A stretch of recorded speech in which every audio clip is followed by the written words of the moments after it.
নমস্কার, আমি সুদীপসা। আমার গল্পের ঠেক চ্যানেলে আপনাদের সকলকে স্বাগত। আজ থেকে শুরু হলো একটি নতুন বছর 2024। আজকে 1 জানুয়ারি। আপনাদের সকলকে নতুন বছরের অনেক শুভেচ্ছা। আপনারা ভালো থাকুন, সুস্থ থাকুন, পরিবারকে ভালো রাখুন। আমার এই চ্যানেলের আজ থেকেই যাত্রা শুরু। কিছু সত্যিকারের ঘটনা আমি আপনাদের সামনে তুলে ধরার চেষ্টা করব। দেশের ভেতরের বা দেশের বাইরের। ভালো লাগা মন্দ লাগা অবশ্যই কিন্তু আমাকে কমেন্টের মাধ্যমে জানাবেন। ধন্যবাদ। কয়লা বিদ্যুৎ উৎপাদনের জন্য একান্ত অপরিহার্য এক প্রাকৃতিক সম্পদ, যে সম্পদ উৎপন্ন করার ক্ষমতা আমাদের নেই।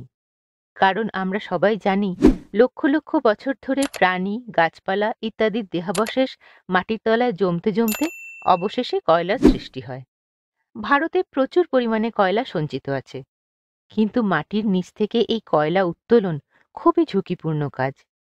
ভারতে অনেকবার খনি দুর্ঘটনা ঘটেছে। এইরকমই একটি দুর্ঘটনার কথা আজ আমি আপনাদের শোনাব। 1989 সালের 13ই নভেম্বর, রবিবার, 220 জন খনি শ্রমিক রানীগঞ্জের মহাবীর কয়লা খনির অভ্যন্তরে কাজ করছিলেন। আমরা জানি খনি থেকে কয়লা ভেঙে সংগ্রহ করার জন্য ডায়নামাইট বিস্ফোরণ ঘটানো হয়। সেদিনও একইভাবে ডায়নামাইট বিস্ফোরণ ঘটানো হয়েছিল, কিন্তু একটি ভুল বিস্ফোরণের কারণে খনির একদিকের দেওয়াল ভেঙে যায়। যে দেওয়ালের অন্য পাশে ছিল ইংরেজ আমলে তৈরি হওয়া খনির জমানো জল। বিস্ফোরণ ও কম্পনের ফলে 11 লাখ গ্যালন জল ঢুকতে থাকে মহাবীর খনির অভ্যন্তরে। সেকশন 21 আর সেকশন 27-এ কাজ চলছিল। প্রবল শক্তিতে জল ঢোকার খবর জানতে পেরে খনিমুখের কাছাকাছি থাকা শ্রমিকেরা সঙ্গে সঙ্গে লিফটে করে ওপরে ভূপৃষ্ঠে চলে যান। আটকে পড়েন 71 জন খনি শ্রমিক। পরবর্তীকালে খনির অভ্যন্তরে থাকা শ্রমিকদের সঙ্গে যখন সংযোগ স্থাপন করা সম্ভব হয়, তখন জানতে পারা যায় প্রবল জলোচ্ছ্বাসের ফলে ইতিমধ্যেই 6 জন শ্রমিকের মৃত্যু ঘটেছে। জীবিত তখন 65 জন শ্রমিক। শ্রমিকেরা তখন ছিলেন 320 ফুট নিচে। দুর্ঘটনার খবর ছড়ানো মাত্রই সমস্ত উচ্চপদস্থ অফিসারেরা পৌঁছে যান সেই খনি অঞ্চলে। বিভিন্নভাবে তারা এই বিপত্তি সমাধান করার চেষ্টা করেন, কিন্তু ব্যর্থ হন। ধীরে ধীরে তারা নিচে আটকে পড়া শ্রমিকদের উদ্ধার করা সম্ভব নয় ভেবে হাল ছেড়ে দেন। শ্রমিকদের পরিবারের সদস্যরাও ততক্ষণে এই খবর পেয়ে খনি অঞ্চলে এসে ভিড় করতে থাকেন।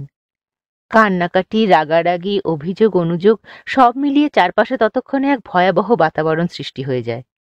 এমন সময় ভগবানের আশীর্বাদ হিসেবে সেই বিপর্যস্ত খনি অঞ্চলে পৌঁছান additional chief mining engineer of coal India limited sir Jaswant Singh Gill, যিনি ছিলেন আইআইটি ধানবাদে কর্মরত। গিল স্যারের কোনো সম্পর্কই ছিল না এই মহাবীর খনির সঙ্গে। তবু খনি শ্রমিকদের বিপদ জানতে পেরে তিনি দ্রুত এসে পৌঁছান এই খনি অঞ্চলে। যখন সবাই আশা ছেড়ে দিয়েছেন শ্রমিকদের জীবিত অবস্থায় উদ্ধার করার, গিল সাহেব নতুন আশায় আবার বুক বাঁধেন। তিনি বলেন, যতক্ষণ না পর্যন্ত আমরা নিশ্চিত প্রমাণ পাচ্ছি যে কোনো শ্রমিক আর বেঁচে নেই, ততক্ষণ পর্যন্ত একজন জীবিত শ্রমিককেও উদ্ধার করার চেষ্টা চালিয়ে যেতে হবে। প্রথমেই তিনি যেটা করেন তা হলো খনির ভেতরের ব্লু প্রিন্ট আনতে বলেন। তিনি ভালোভাবে বুঝতে চেষ্টা করেন শ্রমিকেরা কোথায় কোথায় আটকে থাকতে পারেন। মানুষের সহজাত প্রবৃত্তি হলো, যখন জলস্তর বাড়তে শুরু করে তখন আমরা প্রাণ রক্ষার তাগিদে ক্রমাগত উঁচু স্থানের দিকে উঠতে চেষ্টা করি। সেই রকম ধারণার থেকেই খনির ভেতরে একটা অঞ্চল তিনি চিহ্নিত করেন এবং আশা করেন খনির মধ্যে সবচেয়ে উঁচু ওই স্থানটিতেই নিশ্চয়ই শ্রমিকেরা আশ্রয় নেবার চেষ্টা করবেন। ততক্ষণে 6 বার বিভিন্ন রকম উদ্ধার কার্য করেও ব্যর্থতার মুখ দেখতে হয়। শ্রমিকদের মনোবল যাতে ভেঙে না পড়ে, তাই ওনাদের খাদ্য, পানীয়, ঔষধপত্র পাঠাবার জন্য একটি সরু বোরওয়েল তৈরি করা হয়। শ্রমিকদের সাথে কথা বলার এবং পরিবারের সাথে কথা বলানোরও চেষ্টা করা হয়। এদিকে যত সময় কাটতে থাকে জলস্তর ততই বাড়তে থাকে খনির ভেতরে। গিল সাহেব এবার শেষ চেষ্টা করেন। তিনি তখন ওখানকার অফিসারদের বলেন, লোহার চাদর দিয়ে একটি 1 মানুষ সমান ক্যাপসুল তিনি তৈরি করাতে চান, যার মাধ্যমে খনির নিচ থেকে একজন একজন করে শ্রমিককে তোলা সম্ভব হবে। এই পরিকল্পনা অবশ্য বেশিরভাগ অফিসারই ভেবেছিলেন সফল হবে না, কিন্তু গিল সাহেব ছিলেন অনড়। ইসিএল এ নিয়ামতপুর ওয়ার্কশপে লোহার চাদর দিয়ে তৈরি হয় 7 ফুট উচ্চতা এবং 22 ইঞ্চি ব্যাস বিশিষ্ট সেই ক্যাপসুল। এবারের পদক্ষেপ হল এই ক্যাপসুলের মাধ্যমে নিচে গিয়ে এক একজন শ্রমিককে ওপরে তোলা। কিন্তু আপৎকালীন পরিস্থিতি মোকাবিলার জন্য যে দুজন বিশেষ প্রশিক্ষণপ্রাপ্ত অফিসার ছিলেন, প্রাণভয়ে তারা কেউই খনির নিচে নামতে সম্মত হলেন না। শেষ পর্যন্ত গিল সাহেব নিজে ওই ক্যাপসুলের মাধ্যমে নিচে নামেন এবং একা একজন করে শ্রমিককে ওপরে পাঠানোর ব্যবস্থা করেন। সবশেষে এক মহান যুদ্ধ জয় করে একজন রক্ষাকর্তার মতো তিনি তার ক্যাপসুলের মাধ্যমে উপরে উঠে আসেন। ক্যাপসুলের মাধ্যমে শ্রমশক্তি আর যান্ত্রিক শক্তি সহযোগে একজন একজন করে শ্রমিককে খনির বাইরে বের করতে প্রায় 6 ঘন্টা সময় লাগে। প্রায় 4 দিনের অক্লান্ত পরিশ্রমের পরে 65 জন খনি শ্রমিক জীবিত অবস্থায় তাদের পরিবারের সাথে মিলিত হতে সক্ষম হন। গিল সাহেবই এই ক্যাপসুলটি প্রথম আবিষ্কার করেন এবং পরবর্তীকালে বিভিন্ন খনি দুর্ঘটনায় এই ক্যাপসুলটি ব্যবহার করে অনেক শ্রমিকের প্রাণ রক্ষা করা সম্ভব হয়। সাহস, বুদ্ধি আর মানুষের উপকার করার অদম্য ইচ্ছা থাকলে মানুষ কী না করতে পারে।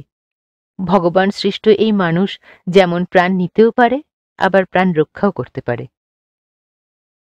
স্যার যশবন্ত সিং গিলের এই অসম সাহসী কার্যসিদ্ধির জন্য ওনাকে সর্বোত্তম জীবন রক্ষা পদক প্রদান করে সম্মানিত করা হয়।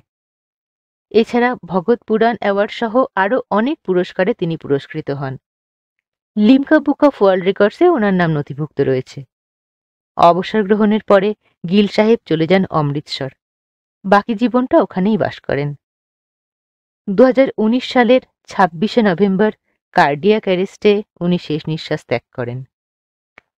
স্যার জে.এস. গিলের এই অসম সাহসী অভিযানটিকে স্মরণ রাখার জন্য প্রতি বছর 16ই নভেম্বর রেস্কিউ ডে হিসেবে পালন করা হয়। অবশ্যই জানাবেন ঘটনাটি শুনতে কেমন লাগলো, এবং আমার কোথাও কোনো ভুল ত্রুটি থাকলে সেটাও অবশ্যই জানাবেন। অনেক ধন্যবাদ।